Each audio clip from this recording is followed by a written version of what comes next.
ছোটবেলায় কার না ঘুরতে যেতে ভালো লাগতো, আর ছোটবেলাকার দিনে আজকের ডেটে কার না ফিরে যেতে ইচ্ছে করবে। অপরচুনিটি পেলে সবাই যাবে।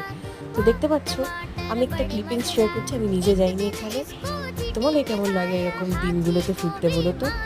আমার তো আর এরকম জায়গায় মন বারবার চাইবে ফেরত যেতে, তাই না? তো ভিডিওটা ভালো লেগে থাকলে চ্যানেলটাকে সাবস্ক্রাইব করো। এরকম আরও ক্লিপিংস পাইলে আমি শেয়ার করব। আর এমনিতেও আমার জিনিস তো আমি শেয়ার করতেই থাকি। কিপ ওয়াচিং আর এনজয় করো। Thank you.